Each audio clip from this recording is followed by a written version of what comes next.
My in-laws kicked me out of the house I helped pay for. 2 days after I found out my husband was cheating. Not quietly, not with shame, but like I was the problem. My mother-in-law stood in the doorway with her arms crossed, telling me I had embarrassed the family, while my husband avoided my eyes and his mistress sat on my couch, wearing my robe like she already owned everything. I remember gripping my car keys so tightly my hands were shaking, trying to understand how my life flipped that fast. 8 years of marriage, gone in a single weekend. And somehow, I was the one being thrown out like trash. But what they didn't know, what none of them knew, was that I had spent years quietly handling our finances, our paperwork, everything they thought I was too soft to understand. So when my mother-in-law smirked and said, "You'll regret walking away from this family," I almost laughed because I wasn't walking away empty-handed. I was walking away with something that was about to destroy all of them. I'm 28, and up until a month ago, I thought I had a stable, boring, predictable life, the kind most people actually want. I was married to a man I trusted, living in a house we built together, and trying to keep peace with in-laws who never really liked me, but tolerated me because I made their son's life easier. I handled everything, bills, taxes, paperwork, while working my own job because my husband always said he was too busy or too stressed to deal with it. And I believed him. I believed all of them. Even when my mother-in-law made passive-aggressive comments about how I wasn't good enough for their family, I stayed quiet. Even when my husband started coming home late, glued to his phone, and acting like I was invisible, I told myself I was overthinking. I kept choosing peace over confrontation until the night everything finally came crashing down. Because the truth didn't come out slowly, it hit me all at once in the worst possible way. And the moment I saw it, I realized I had been played, disrespected, and humiliated for far longer than I ever wanted to admit. The night I found out started like any other, quiet, routine, and painfully normal. My husband texted me around 7:30 saying he'd be working late again, which had become so common I barely reacted anymore. I made myself dinner, sat on the couch, and tried to ignore the growing feeling in my chest that something wasn't right. It wasn't just the late nights, it was the way he stopped looking at me, the way his phone was always face down, the way he smiled at messages he never shared. That night, though, something felt different. I don't know why, but I grabbed my keys and drove to his office. I told myself I was being crazy the entire way there, that I'd look stupid, that he'd be exactly where he said he was. But when I got there, the building was dark. His car wasn't in the lot, and that's when my stomach dropped. I sat in my car for a few minutes, trying to calm down, trying to think logically, but my hands were already shaking as I pulled out my phone. I checked his location, something I had never done before because I trusted him. He had insisted we share locations for safety, and I never questioned it. But when I opened it, my heart sank even further. He wasn't at work. He was across town, at a place I didn't recognize. I stared at the map for a long time, debating whether I should go or just go home and pretend I never saw it. But something inside me snapped. I needed to know the truth, no matter how much it hurt. The drive felt like it took hours, even though it was barely 20 minutes. Every red light made my chest tighten. Every turn made me second-guess myself. By the time I pulled up to the address, I already felt like I couldn't breathe. It was a small apartment complex, nothing special, just a quiet row of buildings with dim lighting and a nearly empty parking lot. But his car was there, parked right in front. I remember just sitting there, staring at it, hoping, praying that there was some kind of explanation, that maybe I was wrong, that maybe this wasn't what it looked like. But deep down, I already knew. I got out of the car slowly, like my body didn't want to cooperate, and walked toward the building. My heart was pounding so loud I could hear it in my ears. I followed the location pin until I was standing right outside a door on the second floor, and that's when I heard it. Laughter. A woman's laughter. Light, comfortable, familiar, like she belonged there. I froze. Every instinct in my body was screaming at me to turn around and leave, to protect myself from what I was about to see. But I couldn't. I had come too far. My hand shook as I reached for the door, and before I could overthink it, I knocked. The laughter stopped instantly. A few seconds of silence passed, and then I heard footsteps approaching. The door opened slowly, and everything I thought I knew about my life shattered in a single second. The door opened, and there he was, my husband, standing in front of me like he'd just seen a ghost, his face completely drained of color, his mouth slightly open but no words coming out. For a second, neither of us spoke. We just stared at each other, and in that silence, everything became painfully clear. Then I noticed what he was wearing. Casual clothes, not work clothes, and the way he kept glancing over his shoulder like he didn't want me to see inside. But it was too late, because behind him, walking into view like she had every right to be there, was her, the woman sitting on my couch 2 days later, wearing my robe. She looked at me with mild surprise at first, and then something shifted. Not guilt, not shame, confidence, like she had already won. "Oh," she said casually, crossing her arms, "so this is your wife." Your wife. Not even my name, not even an ounce of respect. I felt something inside me crack, but I forced myself to stay standing, to not give them the satisfaction of seeing me fall apart. I looked at him, waiting, begging for some kind of explanation, some kind of denial, anything that would make this less real. But he didn't. He just sighed, ran a hand through his hair, and said the one thing I never expected to hear. "You weren't supposed to find out like this." Like this. Not, "This isn't what it looks like," not, "I'm sorry," just inconvenience, like I had ruined his plan by showing up early. I actually laughed then, a short, broken sound I couldn't control, because I couldn't believe what I was hearing. "How long?" I asked, my voice barely steady. He hesitated, and that hesitation told me everything. "A few months," he finally admitted, not even meeting my eyes. A few months, while I was paying bills, while I was cooking dinner, while I was defending him to people who said he was acting different? The woman rolled her eyes like the conversation was boring her. "Look," she said, stepping closer to him, slipping her hand into his like it belonged there. "We didn't plan for this to happen, but it did. You can't expect him to stay in something that wasn't working." Wasn't working.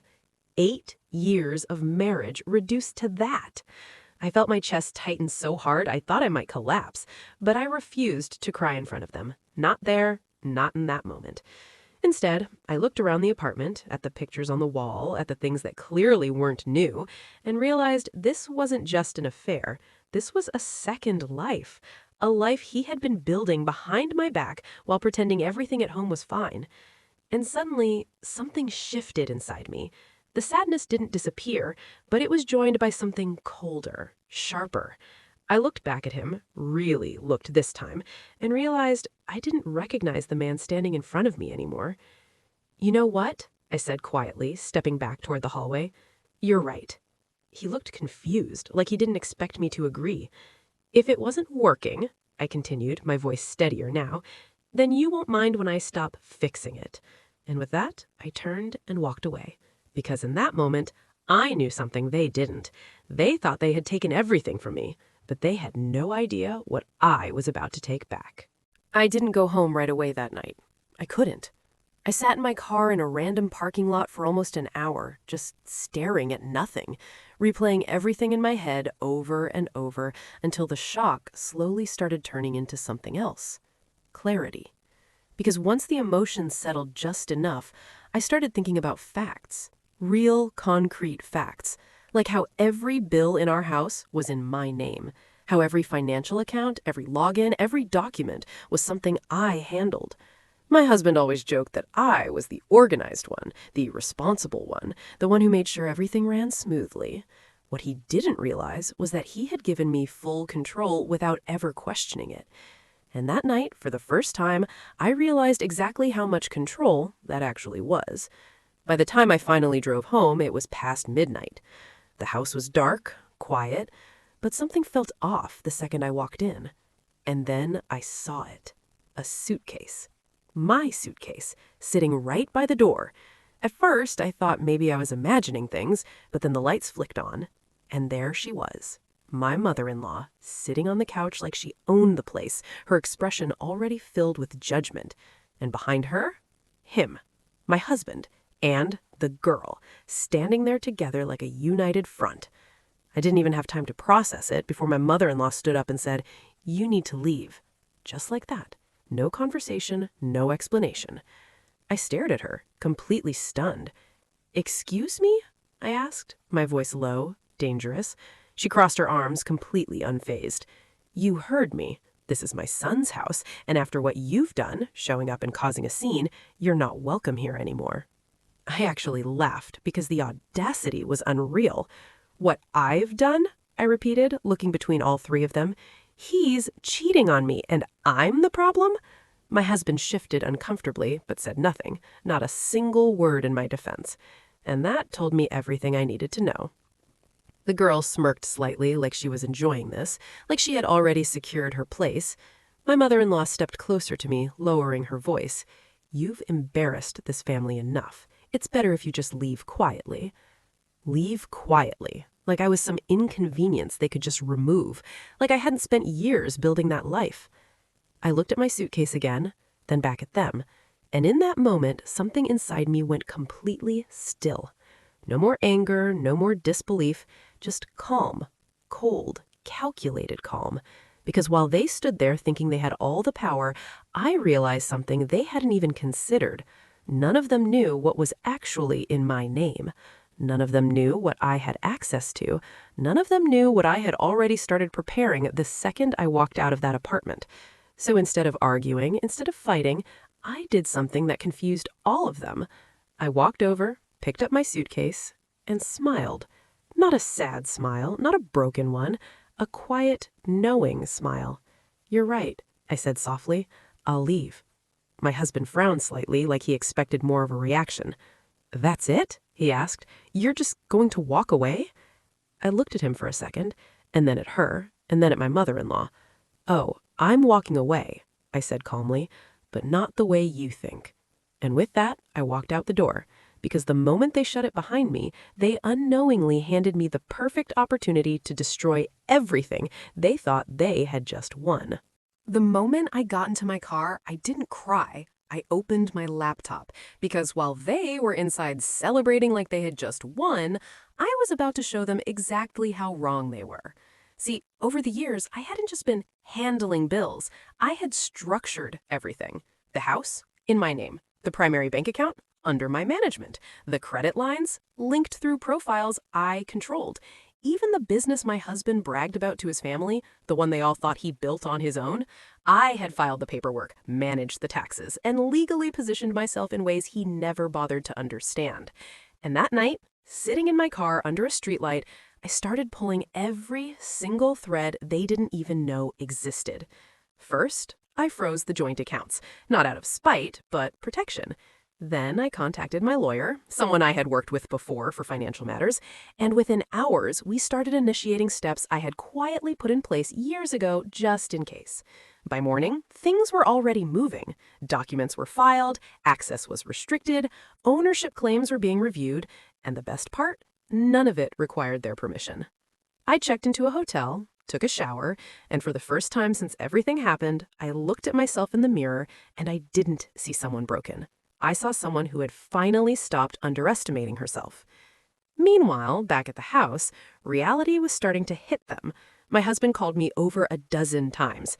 I didn't answer. Then came the texts, confused at first, then frustrated, then angry. Why can't I access the account? Did you change something? This isn't funny. I almost smiled reading them because it wasn't funny. It was consequences. By the second day, his tone changed completely. We need to talk. This is getting out of hand. You're overreacting. Overreacting after everything he did. I ignored every message. Instead, I focused on finishing what I started. Legal notices were sent, financial controls were tightened, and then came the moment I had been waiting for. My lawyer confirmed that based on how everything was structured, I had far more leverage than my husband or his family ever realized. The house they kicked me out of? Legally mine. The accounts they thought they could use? Restricted. The image they cared so much about? One step away from being completely shattered. And then, finally, I answered his call. I could hear the panic in his voice immediately. What did you do? He demanded. No apology, no accountability, just fear. I stayed calm. I protected what's mine, I said simply.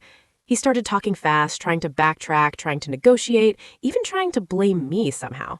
But I let him talk, because for the first time, I had all the power. And when he finally stopped, I said the one thing that completely silenced him. You and your family wanted me out of the house, I said evenly. Congratulations. Now you can figure out how to live in it without anything actually belonging to you. And in that moment, everything shifted because they finally understood that I wasn't the one who lost everything. They were. By the end of that week, everything they thought they had was gone. My husband and his family went from arrogant and untouchable to desperate and scrambling. The house was legally reclaimed, the accounts were locked down, and the business he once bragged about was suddenly something he couldn't even access without going through me. His calls turned into apologies, then begging, then silence when he realized none of it worked anymore. His mistress? She had disappeared the moment the comfort and security vanished, because it was never about love, it was about what he could provide. And my mother-in-law, the same woman who told me to leave quietly, was now the one trying to reach out, asking to talk like family. But I was done. Completely done. I didn't scream, I didn't chase, and I didn't beg. I just let consequences do what they do best. I moved forward with my life, stronger, calmer, and finally in control. And the best part? I didn't destroy them out of revenge. I simply stopped protecting them. If there's one thing I learned, it's this. Never underestimate the person who quietly holds everything together, because when they finally let go, everything falls apart. If you've ever been betrayed like this, hit subscribe, because karma always has a story to tell.